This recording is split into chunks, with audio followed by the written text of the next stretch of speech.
Good afternoon, everybody. My name is Carl Mitroff, and I am the Aerodef Conference Manager.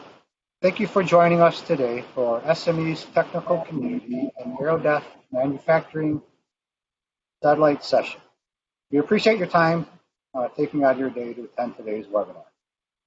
Before we get going, I'd like to cover just a few housekeeping items. So if you have not known, Google Chrome is our preferred browser. So if you experience any issues throughout today's webinar, try relaunching the webinar with Google Chrome. You'll recognize right away that your microphones are automatically muted. If you have questions regarding webinar functionality, please use the chat feature. Or if you have questions that you would like to ask our speakers and guests, you can submit them using the Q&A box. In the event of any technical glitches, we are recording this presentation, and we will make it available in a few hours after this webinar on our Aerodef website. Today's webinar, Thermoplastics Manufacturing Technologies for Aerospace Applications, will cover how thermoplastic materials have many desirable attributes for aerospace applications. And we will see today, thermoplastics are making a strong comeback for a wide variety of airframe applications.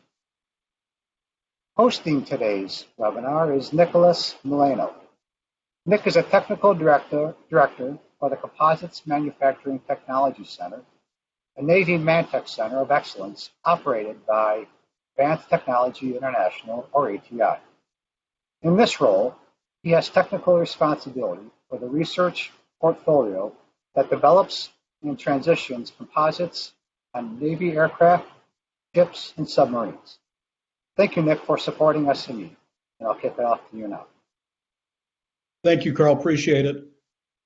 First of all, thank you for attending today. Everybody has a very busy day, I am sure, and a lot of things to do, and I appreciate you spending a part of your day with us, talking about a topic we're all very interested in, and I just want to go ahead and get to it. Just a couple words about the motivation for this session. Again, the thermoplastics have been around for a while, since the 1980s. There was a lot of very, very high interest in them early on, but they didn't catch on back then. A lot of it has to do with the fact is they tried to process them similar to thermosets and autoclaves, which did not work from a cost effectiveness standpoint. In the last, say, 10 to 15 years, though, there's been a lot of advances with thermoplastics that continue to this day. And on the commercial side, there's been a lot of applications with thermoplastics. You'll see them on the A350, the A380, the 787, and the Gulfstream G650. Some of those applications will be mentioned today. There's also a lot of interest on the DoD military side in the U.S. for thermoplastic applications. And again, a lot of interest in research. So we have a great panel that's going to talk about all of this recent advancements from many different perspectives, both in the supply chain, the government community, from a needs standpoint, material suppliers, and so on. So really excited about the session. Just a couple other quick comments. We have a nice functionality with the tool we're using to be able to ask questions during the presentation. The first question we're going to put up right now is, what is your thermoplastic manufacturing experience level? And we've got a novice, intermediate, and advanced. You'll all be able to see the answers as they're developed, and it'll help the panelists to gauge your interest level in certain subtopics and help tailor what we talk about and the questions that we answer. Also, there's a box for questions. Please ask questions. We'd love to hear what your thoughts are, any questions you have, and try to answer them as part of our discussion. So let's get right into it. I'm going to introduce our first panelist. It's Mr. Neil Graf from the Office of Naval Research. Neil oversees the Manufacturing Technology Mantech program, where he has overseen the Composites Center since 2005. Mr. Graf also serves as the current overall chair of and Navy Principal Representative for the Joint Defense Manufacturing Technology Panel. They have the responsibility of joint service coordination, planning, and strategy development for Mantech programs across the Department of Defense. So Neil, go ahead and take it away. Thank you, Nick. Again, as Nick mentioned, my name is Neil Graf. I'm a program officer at the Office of Naval Research. I would like to make one caveat, and that the opinions and comments expressed today are my own and do not necessarily represent those of the Navy or the DoD. With that, we'll go ahead and start with the next slide. As Nick mentioned, DoD has looked at thermoplastics in the past, the 80s and 1990s, and they didn't make much of an impact at the time due to a variety of reasons, including high costs and manufacturing challenges. However, there is a renewed interest in thermoplastics for both aerospace as well as other non-aerospace applications. Shown here on my chart is an unmanned underwater vehicle, but there's opportunities there, as well as ground vehicles, unmanned surface ships, all aspects of DoD weapon systems. The primary benefits you can see on the left-hand side of the chart. Number one, I think one of the strongest points for the DoD is the superior damage tolerance and toughness. Again, thermoplastics have great dent resistance. The size of damage, visible damage, is much smaller for thermoplastics than thermosets. And that has a huge sustainment impact. You don't have to repair this nearly as much, get more flight hours, get more use time on the weapon system. It'll be a tremendous benefit to the warfighter. One of the other benefits is that it can be assembled and repaired using weld processes. So you can do it out of autoclave. The tooling is not necessarily as complex. And with welding, you can get some faster time and less challenges associated with joining these types of thermoplastic structures. Related to that, and kind of a side note to that, is if you don't have heavy metal fasteners or other types of things, you could get a weight benefit, which in turn result in a performance improvement for your weapon system.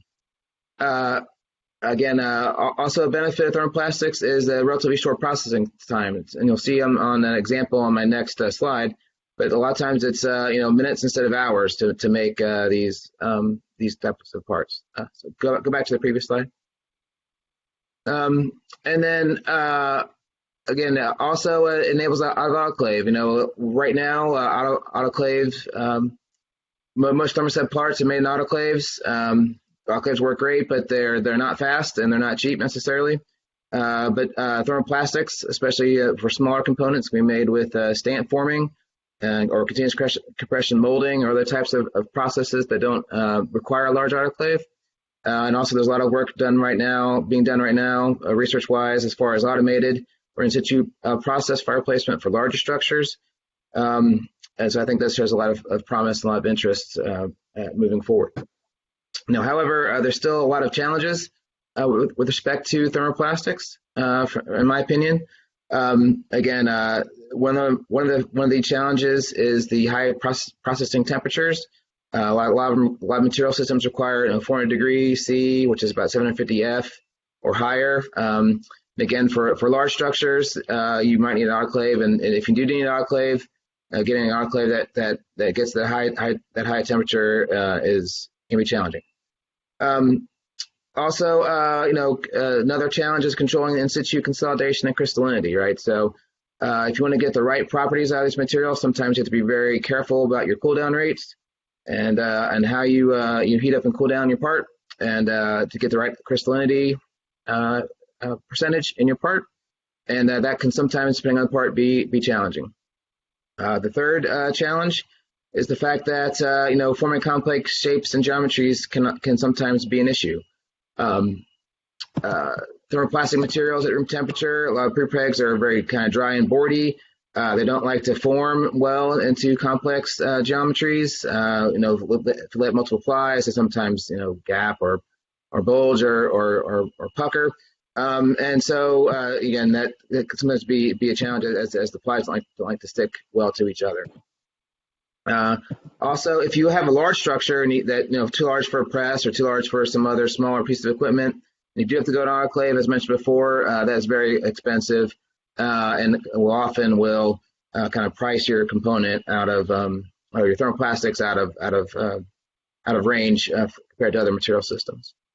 And then the final challenge is the fact that in the DoD environment, in particular in the United States, there's not many people or have knowledge of thermoplastics. Very limited number of people know how to design components with thermoplastics. The fewer people know how to manufacture with that. And sometimes it requires specialized manufacturing equipment, special presses, compression molding machines that may or may not be commonplace in industry. So again, in Europe, I think they've got a lot more industrial base capacity. Obviously, we'll hear from ATC later on today, and maybe they may have a different opinion. But I think that getting a widespread industrial base capacity to meet DoD needs for full implementation of thermoplastics could be challenging. Next slide. Again, I referenced this earlier, but again, the top line here, first of all, this chart borrowed from Boeing, so thank you, Randy, for that. But it kind of lays out, the difference between thermoset and thermoplastics. The top line is commonplace for probably most of you on the seminar today. Again, material has to be stored in the freezer, then it has to be cut and kitted, and then you lay it up, put it in a bag, put it in an autoclave, and then do your post-processing, machining, drilling, whatnot. It takes a long time, a number of hours. It says here 400 minutes. You could argue that it's actually longer than that. Thermoplastics have potential to go much faster, probably 1/10 of the time. One of the benefits is that it's stored at room temperature, and so you don't need the freezer, you don't have to wait around for the material to thaw out. Now, you do have to slit it and seam it sometimes, especially to get 45-degree plies to fit into the collation. But besides that, collation can often be automated, as shown here, and be done very rapidly because of the fact that you don't have to have room temperature, and it's not particularly sticky material. Once you collate it, you can then consolidate it, form a blank, if you will, and then put it into a shaped die or mold, and then a press to form it, and then you have the post-processing. So the forming step goes very quickly. I've seen it done in a matter of seconds or minutes, and then you have your fully cured, if you will, fully ready to go part that you can then put into the drilling or machining operations, whatever you need to do to get your final component. Again, tremendous potential for very rapid manufacturing, which I think is a great advantage and benefit to thermoplastics. So with that, Nick, I'll turn it back over to you. Okay, Neil, thank you very much. I'm going to go right into the next presenter. Mr. Michael McMarr founded Marr & Associates, LLC in September 2016 after 5 years as a program manager at DARPA, the Defense Advanced Projects Research Agency. Provides consultation services to provide his clients with insights, analysis, and evaluations to assist in making better strategic, tactical decisions, as well as developing transition paths in areas concerning new materials and manufacturing technologies. Prior to that, Mick was at the Army Research Lab, where he was chief of the Composite and Hybrid Materials Branch and the Materials Applications Branch. While at ARL, Mick oversaw the research and development of programs in the areas of armor material coatings, composites, failure analysis, hybrid material systems, processing, and material transitions. With that, Mick, take it away. Oh, thanks, Nick. We can go to the next slide, please. Okay, great. I guess one of the questions is, what are we doing in thermoplastics, and what is our company specifically interested in? Marr & Associates really focused on basically maturing and developing and transitioning of new material and manufacturing technologies. Because composites is so close to my heart, that's a big part of what we do. And I've always kind of gone under this banner of aerospace performance at automotive efficiency.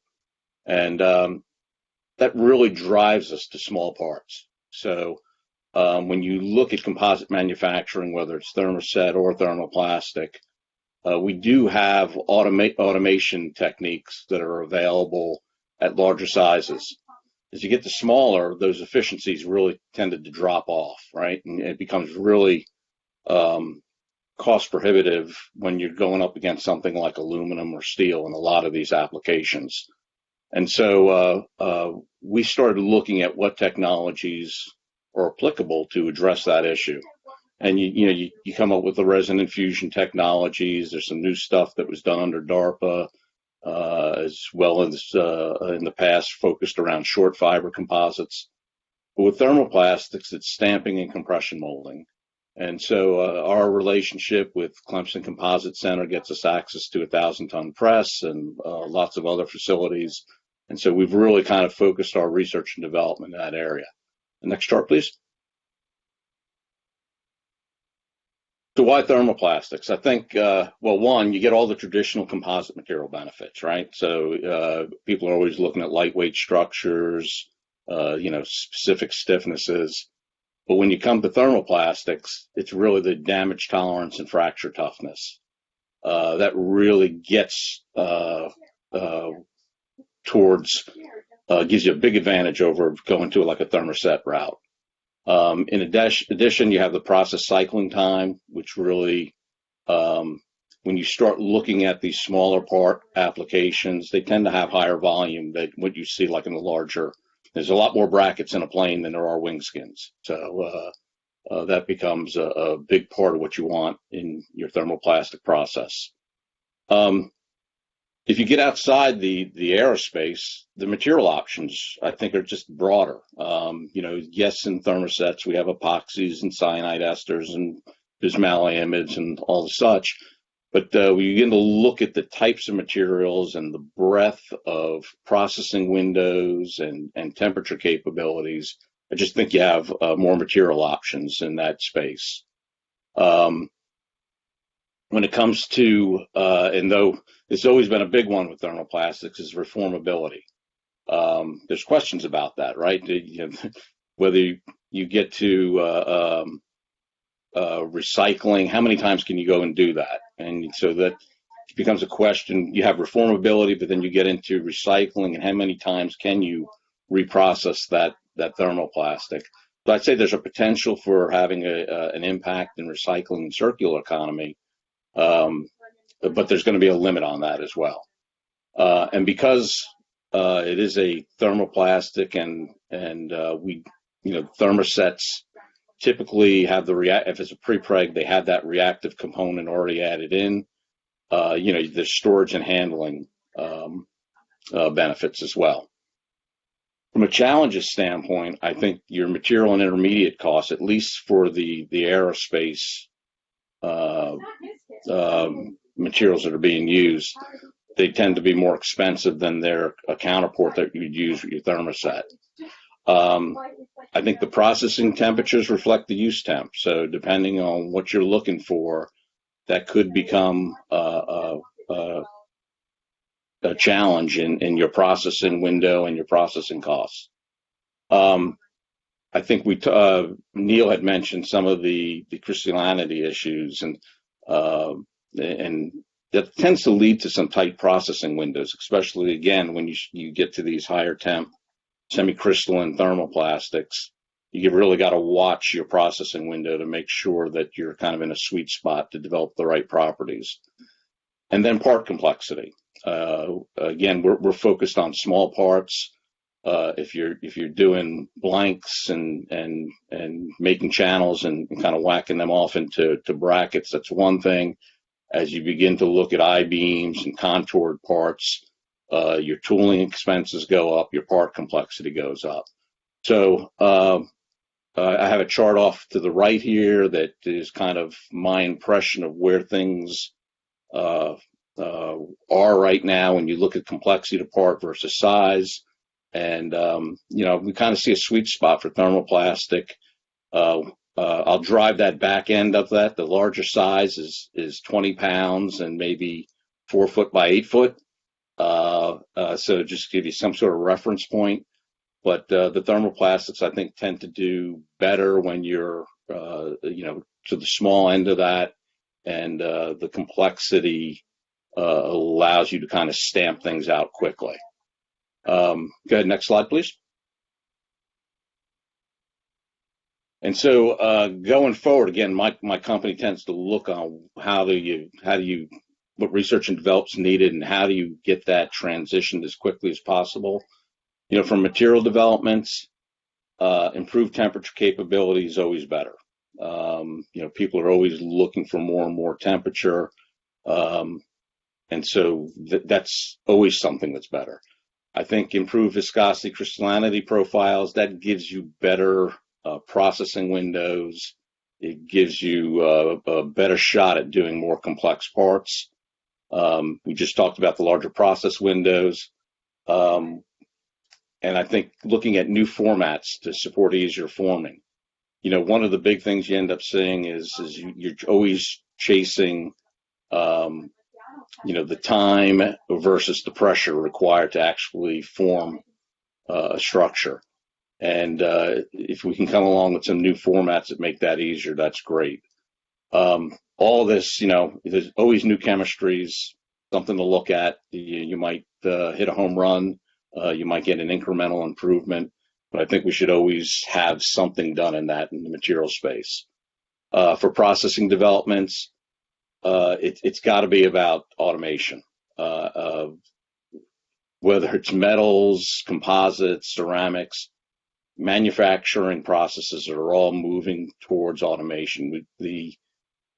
To be competitive these days, you have to be able to do that. I think with thermoplastics, the potential for joining, I think that's an area that we really need to be looking at, whether it's welding or bonding or whatever. I think joining is something that can give us an advantage if we come up with something really good against a metal counterpart, because again, composites being near to my heart, that's what we're chasing, trying to replace the metals. And then agile processing. One of the things people always think about when they're designing these lines is that, okay, I'm going to be making this part over and over and over again. Well, I think when you look at what we do in aerospace and defense, it's really how can I have a short run of parts in the next 2 hours and then be able to turn that press over or the tooling over, do it in 15 minutes rather than a day or two, and get on to the next part. So that agile processing, I think, is something that's critical to enabling the use of thermoplastics. And then better process models. We've put a lot of focus into modeling and simulation of the process in thermosets. You'd like to see the same kind of thing and rigor specifically for thermoplastics rather than adapting sheet metal tools to do the forming or so I think a focus in that area is really good. Other developments, always qual and cert. If you're going to be able to transition these technologies and use them, we need better ways to do the qualification certification, make it less costly, make it faster. I think we need to consider the environmental impacts, which is a plus for thermoplastics. Neil also mentioned design. Designing for this process is important. And then one of the biggest things, because we did have a lot of research done in the 80s and 90s around thermoplastics, is taking a look at what we have today and being able to do prototype demonstrators just to give people kind of the confidence in being able to use these materials again and demonstrate the advantages that we see. And so with that, we'll go back over to you, Nick. Thanks, Mick. Appreciate it. Just a comment about the polls, that we've closed our first poll. And the question was, what was our experience level with thermoplastics? Number one response was novice, 38%, followed by intermediate, and then advanced. So we're happy to help you learn more about thermoplastics for those folks that are new to it. But I found that interesting. We're going to open our second poll up real quick. And that poll is, what is your manufacturing technology interest with respect to thermoplastics? There's several options there. So we're going to open that poll up for about 10 minutes or so. Please go ahead and answer that if you can, and hope the polls are interesting to you. I'm going to go right into Randy Wilkinson's introduction. Randy's a technical fellow in the Boeing Research and Technology Business Unit and is a recognized expert on thermoplastics, materials, and processes. Randy has 24 years of experience in the aerospace industry and has been instrumental in the development and implementation of thermoplastics for at least the last 15 years. Randy continues to lead the thermoplastic composites development strategy at Boeing to meet the competitive needs of future platforms. With that, Randy, thank you. Take it away. All right, thank you, Nick. Next slide. So first of all, I'm a materials and process engineer at Boeing. As Nick said, also a tech fellow working in the field of thermoplastic composites. I started work in thermoplastics back in 2005, and it started as a trade study looking into a specific type of application for Boeing. During the course of that trade study, we, working with Cytec at the time, materials company, we discovered the continuous compression molding process at a small company in Germany. And we picked up that process and we developed it into a process being used now for aerospace, Boeing aerospace components. Along with that, we worked at the time as initially with Cytec, but we also adopted and qualified materials, and now we have other materials as well on the menu for production components. And then also complete multiple design allowables programs with those respective materials and processes. Shortly after the continuous compression molding process development, at the time, most of the stamp form parts were being built with using fabric, or what's commonly called, trying to think of the name, anyway, fabric panels being used mostly throughout Europe at the time. We didn't have much production within the United States. But anyway, we brought in the CCM process, combined it with the stamp forming to introduce unidirectional tape blanks to go make more complex parts that you couldn't form on the continuous compression molding process. Since that time, we've went on, implemented thousands of parts on thousands of thermoplastic components into production, and I currently lead an R&D team of engineers, technicians, and a lab developing next-gen processes for thermoplastics, processes and materials. Next slide.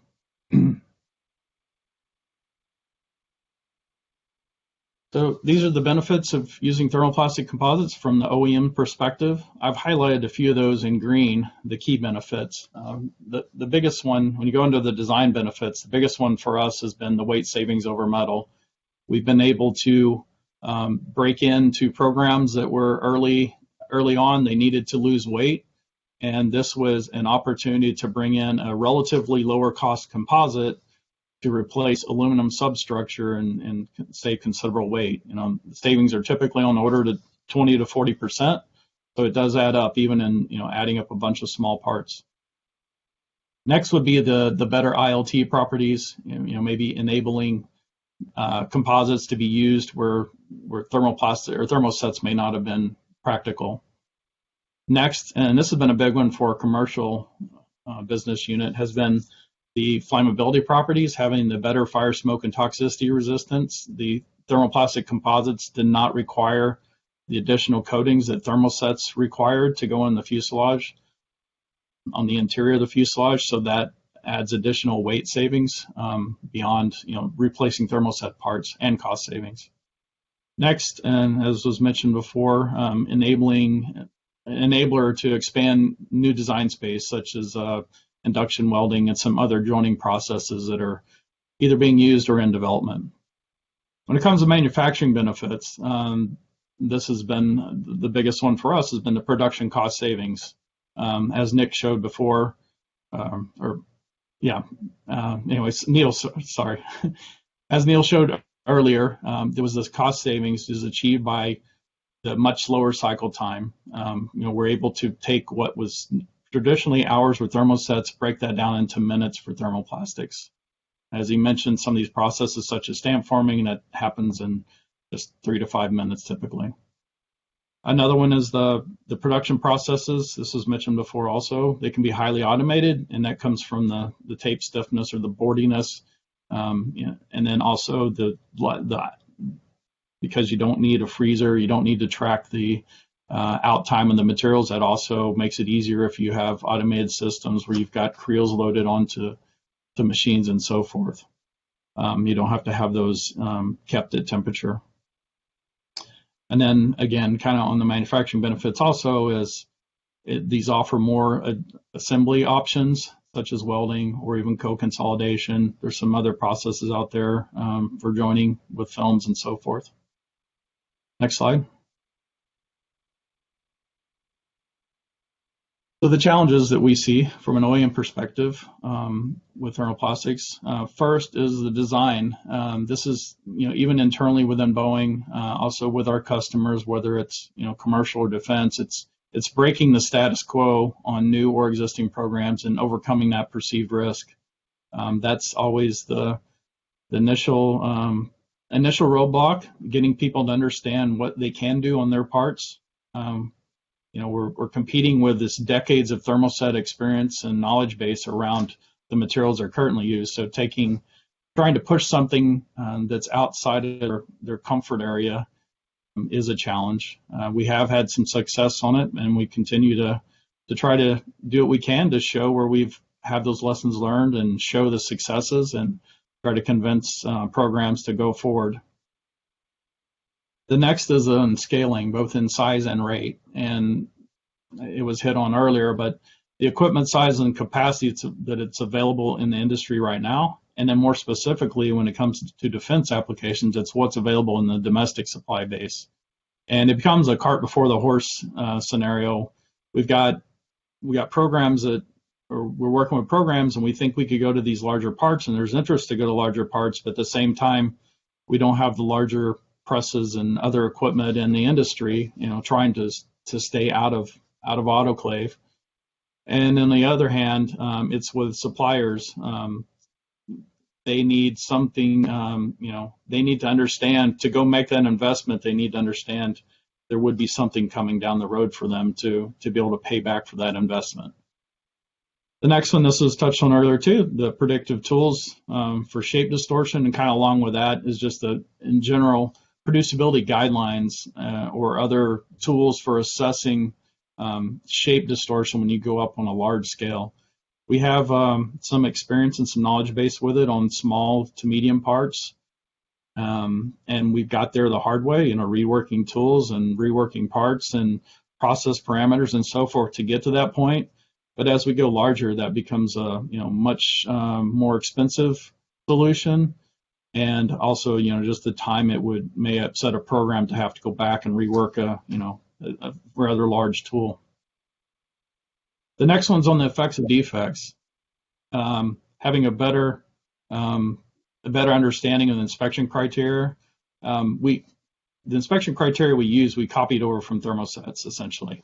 And we haven't really gone back and looked at what is possible with thermoplastics, taking a deeper dive into the effects of defects. And basically trying to understand if this improved fracture toughness in ILT would equate to having a larger allowable void size or porosity limits. The next one's on finishes. What we carried over what was being done with Thermosets, so on small to medium parts that are on the interior of the fuselage or interior of a wing or something in a non-fuel area. Those aren't an issue. Those are working. But when once we go to OMO, have something in the airstream, or maybe in some defense applications with higher temperatures, we need thermoplastic specific solutions for those finishes. And last but not least, this comes up on every program, is what would I do to repair it? So for the small to medium parts, a lot of those have been repair and replace, or maybe bolting on a strap or patch. But as we go, if we want to go larger, we want to go to defense that's out in the field, we're going to need some better ways to either bond on patches, weld on patches, or something of that nature. Okay. All right. Thank you, Randy. Yeah, and on the repair, there's several questions, which we'll get to the question soon, on repairs of thermoplastics. So Thank you very much. Appreciate it. Okay. Real quick on the polling, we closed the poll on the manufacturing technology interest. By far, the most answers were for composites and advanced materials, followed by automation. So let's go right to our next presenter. David Leach is a director of business development for ATC Manufacturing. He has over 30 years experience in high performance polymers, composites, and adhesives. He spent most of his career in thermoplastic composites for aerospace, as well as his experience for research, applications development, operations, and new product introduction. His professional experience includes roles at Henkel and Cytec, now Solvay. David has authored over 30 technical papers and 2 book chapters. So thank you, David. Go ahead and take it away. All right, thanks for the introduction. If we move straight into the next slide, as Nick introduced, I'm involved with ATC Manufacturing. ATC stands for Advanced Thermoplastic Composites. And since we were founded in 2004, we've been focused on the manufacture of structural parts for aerospace and other high-performance applications using continuous fiber-reinforced thermoplastic composites. As such, our main technologies, fabrication technologies, are stamp forming and continuous compression molding. Some of our stamp forming machines are shown in the upper center of this slide, the blue equipment. We have 10 stamp forming presses, and we stamp form parts up to about 50 inches in length for production applications and larger in the development area. In terms of continuous compression molding, we have 3 CCM lines for manufacture of flat laminates and profiles. And there's a picture of some profiles there as well that are supplied to aerospace applications. Because we're focused on the high performance area using the higher end polymers, PEEK, PEC, PPS, PEI, and so on. In the initial days of thermoplastic composites, the main materials tended to be fabric reinforced, but an area we've really focused on is forming of UD tapes. Obviously, unidirectional materials give you better performance and design flexibility, but they are somewhat more challenging in terms of forming because of the ability of the individual plies to move around within the ply and between the ply. In production, we're a relatively high volume manufacturer with over 1 million parts a year supplied to aerospace applications. In addition, we've got an engineering and R&D team that focuses on development of new technologies, both modeling and practical forming. We do our own internal R&D and contract R&D, and we've been involved in a number of collaborative programs. The DARPA RAPM program led by Boeing, Rapid High Performance Molding, that's received quite a lot of publicity recently in terms of technical publications, and we're joined with the program from NASA led by University of Delaware for aerospace performance at automotive production rates, along with Spirit, Joby, and Southern University. If we move on to the next slide, in terms of the current kind of benefits and status. And again, I'm looking at this from our position as a thermoplastic parts fabricator. Obviously, we've already touched on some of the benefits in the previous presentations. Certainly from our point of view, the lower recurring costs of finished parts is the biggest driver, and some of the aspects of that have been touched on already. I'd say we typically see around a 30% cost reduction for a finished part in the sort of small to medium-sized parts that Mick was describing, up to around 20 pounds or so. It's an interesting point that for equivalent performance, thermoplastic materials tend to be more expensive than a thermoset material, but the fabrication costs, so fabrication cost reductions, are quite substantial. A few of the other benefits are the ability to support high rate manufacturing, particularly because of the very fast cycle times that kind of Neil and Randy highlighted.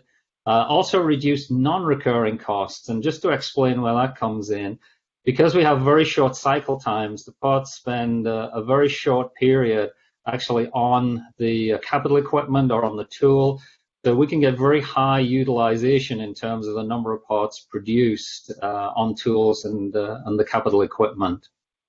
Also, we're starting to see the public databases becoming more established. NCAMP for properties, there's two materials now which have full NCAMP property databases, and also fabrication kind of modeling and science as well is definitely coming on, and a much wider range of material forms now available. In terms of status on the sort of right-hand side of the slide here, well, over the last sort of 20 plus years, we've certainly moved from clips and brackets, which was the initial application and still a very good one in terms of cost effectiveness, but through into more secondary structure applications, various stiffness channels, into primary structural parts, with, of course, all of the sort of dimensional quality requirements of primary structures. And then, in addition, long beams, as I indicated, through the profile process, already fully in production and on flying aircraft. Now, most of those parts that I've highlighted are ones that ATC is involved with, but I also want to certainly mention a lot of the other developments. As has been referred to, quite a bit of thermoplastic composites development has gone on in Europe with a big driver there.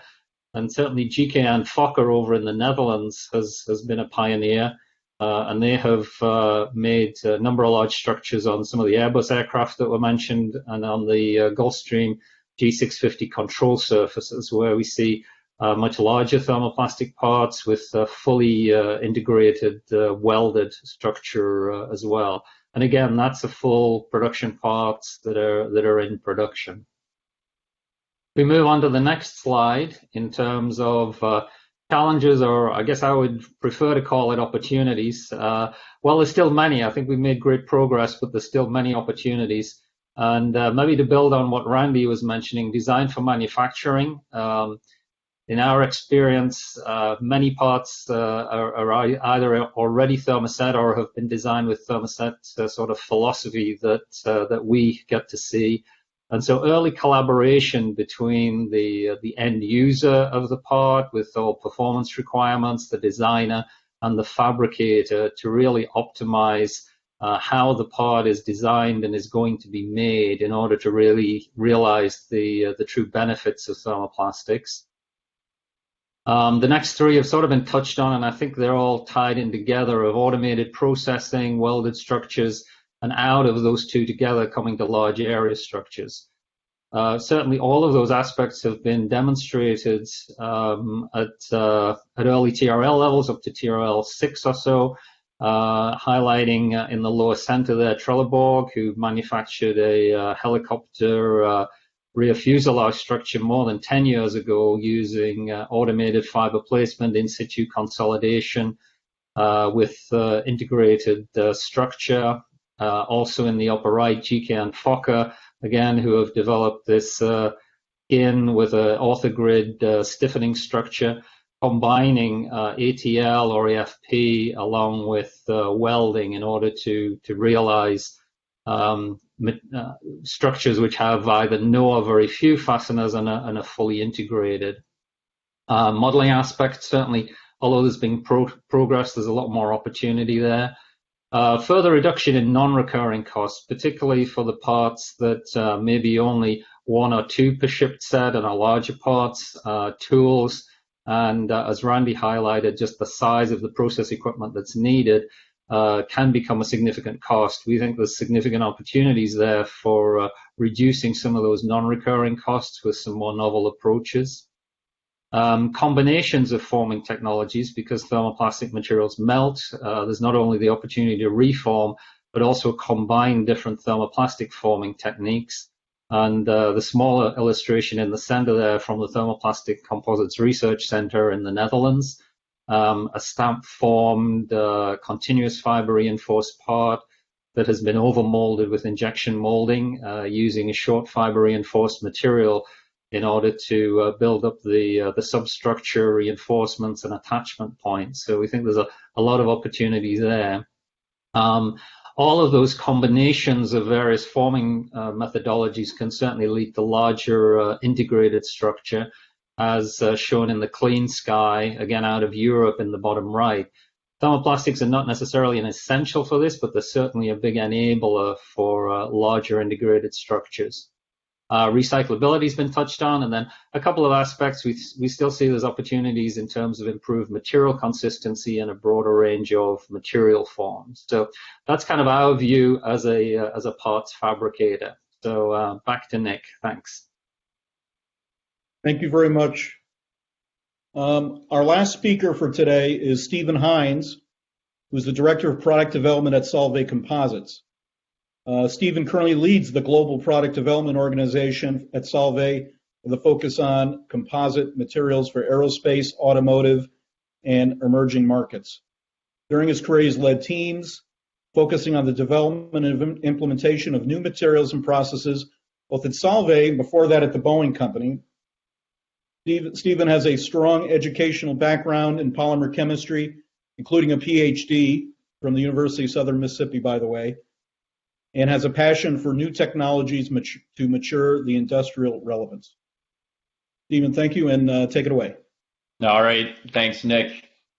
And as Nick said, I have to throw in my alma mater here, University of Southern Mississippi. I like to promote them any chance I get.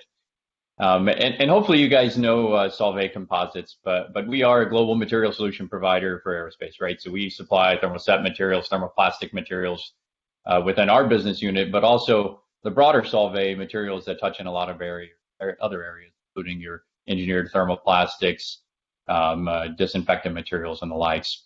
But in our business, obviously, we focus on the composite side, so fiber, prepregs, resins, adhesives, and of course, surfacing, so the whole composite ecosystem. And then from a thermoplastic composite perspective, Solvay's brands that maybe you recognize are APC or Evolite, which are carbon fiber-based prepregs.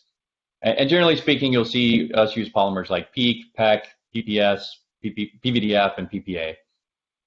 So if we move to the next slide, and I'll try to be quick so that we can get to a few questions here.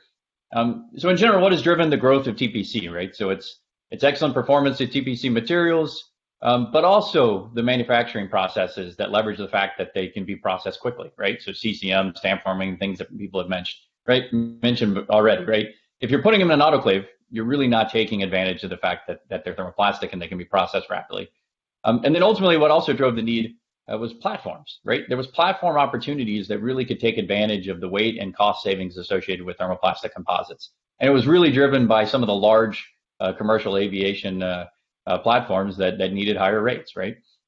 So what's going to grow the future of thermoplastic composites?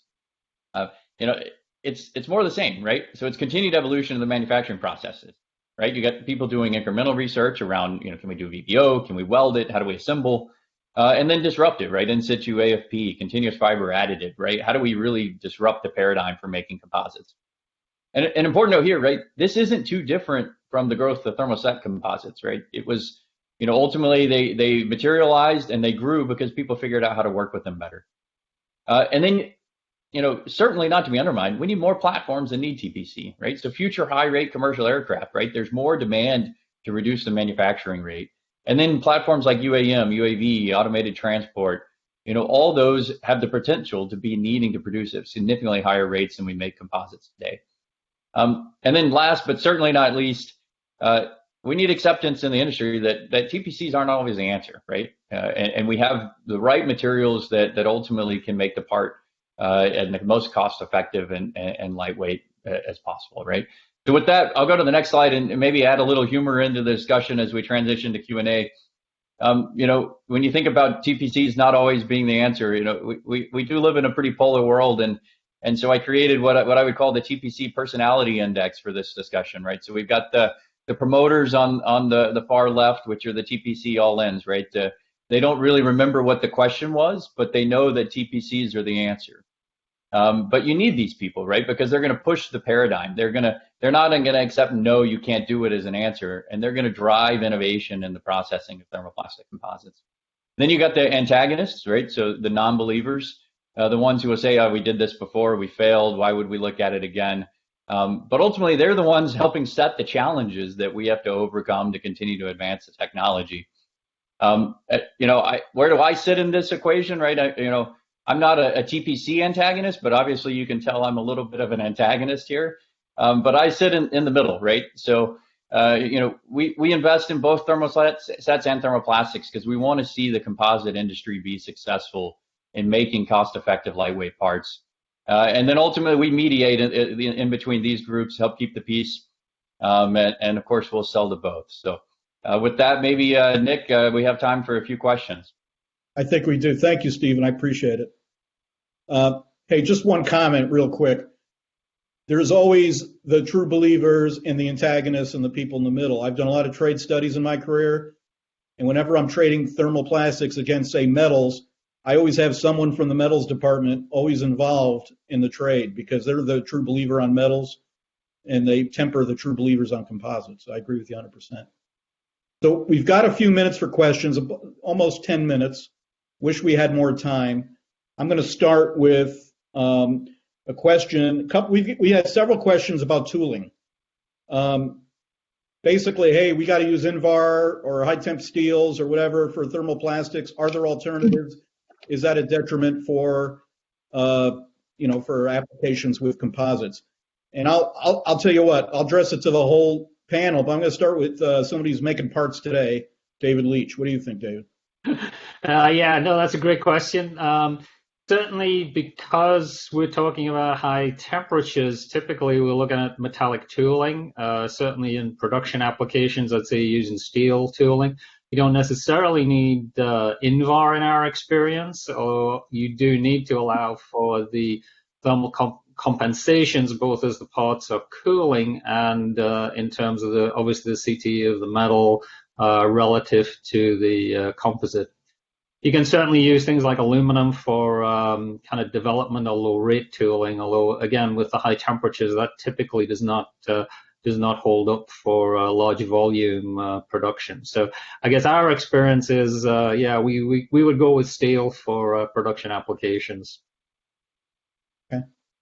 And then just a general answer here too. I know some people are. There's a lot of answers that Randy and myself have been posting in the Q&A box as well. So if we don't get to your questions, please look in there and see if we answered them, and then also make sure to reach out to myself or Randy or others. Happy to carry on the dialogue after the show.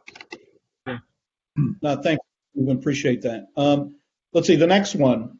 All right, the next one. I'm paraphrasing a couple, 3 questions. What about repairs? Do they always require high temperatures for welding or bonding? And then has anyone done a trade study on the benefits of thermoplastics versus thermosets for repairs? Are there tangible benefits for that? And I don't know. Let's see. Maybe I'll address that one starting with Mick. I don't know specifically of any repairs ever done. However, I think the ability of thermoplastics to be able to make the patch and being able to perform that on site, there might be applicability to that, but I don't know specifically of anybody having done that before. Okay. Any other comments on that one? Yeah, this is Neil.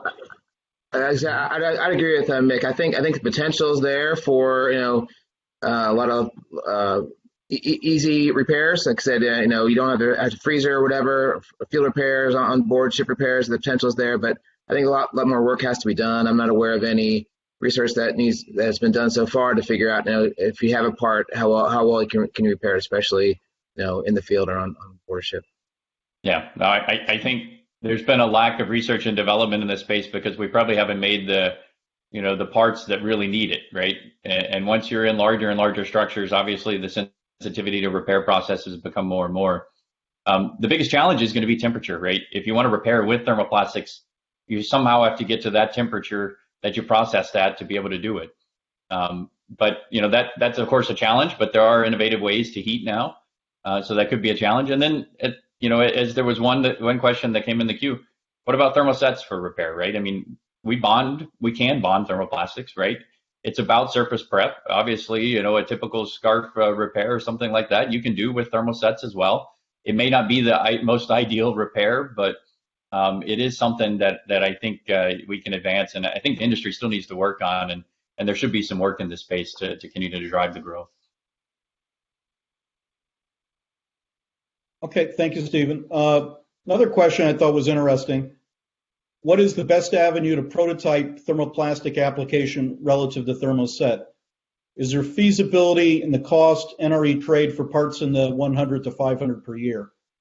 So so another way to ask that question is rate matter for thermosets versus thermoplastics? I'll throw that out there. So anybody want to tackle that one? Yeah, I guess I'm happy to jump in. Yeah, certainly rate is important because as we've indicated, if thermoplastics are really high rate, high throughput. So if you're talking about higher volume applications, thermoplastics typically make a better value proposition. Although certainly we're working the number of applications which only have quantities in that sort of range you were talking about, Nick, kind of the 100 to 500, and that's still making a good business case against thermosets.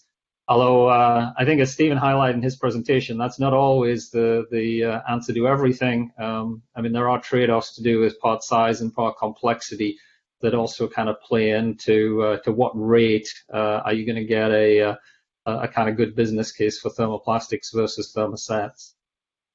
Yeah, I have something to add there. So we had one program that was a fairly low rate program. It had 56 unique part numbers, and those were able to replace a hand layup, still save a significant amount of cost.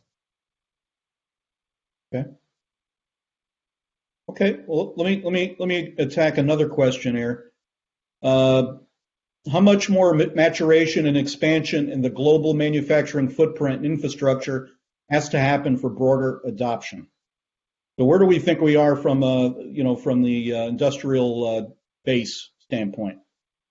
So when it comes to thermoplastics, there was the 80s, the 80 and 90s work that was done in the U.S., but from then, when it kind of died out in the U.S., it continued in Europe. So a lot of the work, when we first got into thermoplastics, everything was in Europe. There was essentially nothing being done in the U.S. And so I think the challenges on the defense side is getting some more of that in the domestic supply base. Okay. Anyone else want to tackle that one?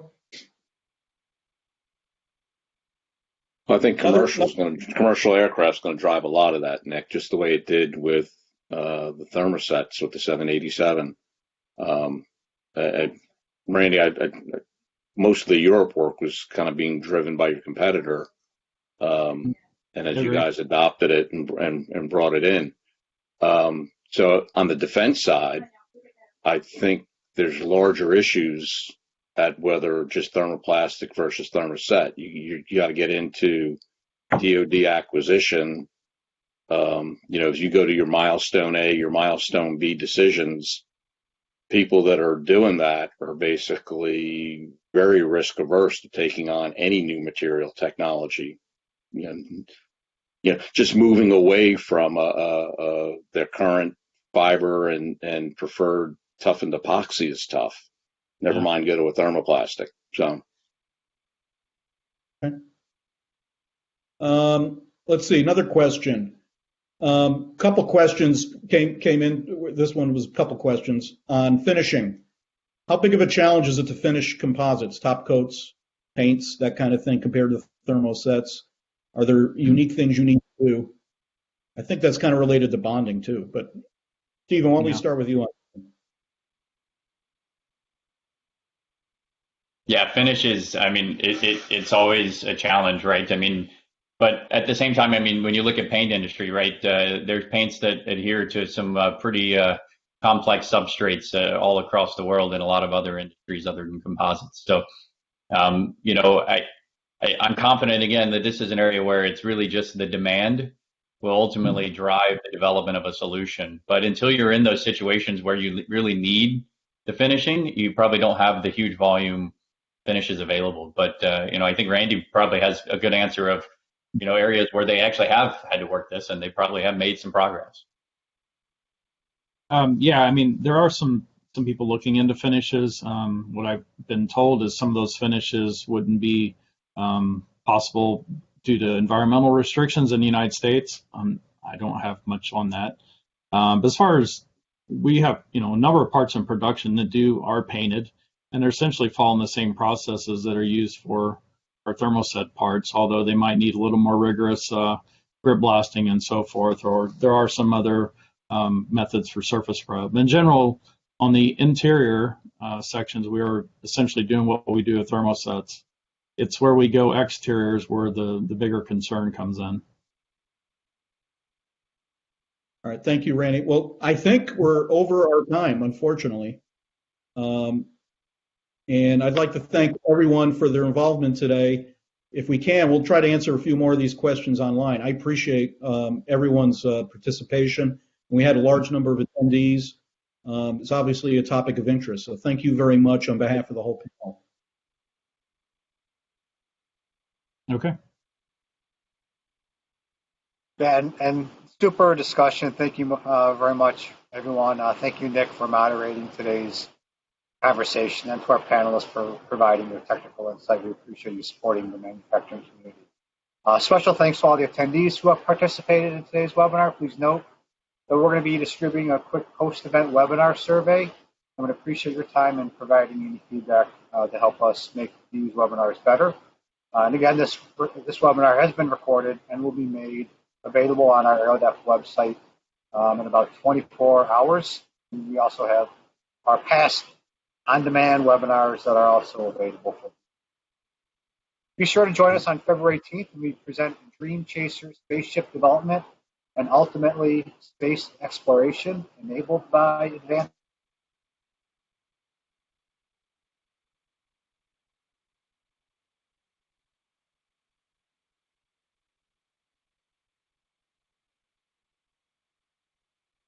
Did we lose Carl? I think we lost Carl. Oh, okay. I think we did. Thanks, everybody. Have a great day, and we'll see you next time. Yeah, thank you to SME and AeroDef for hosting this.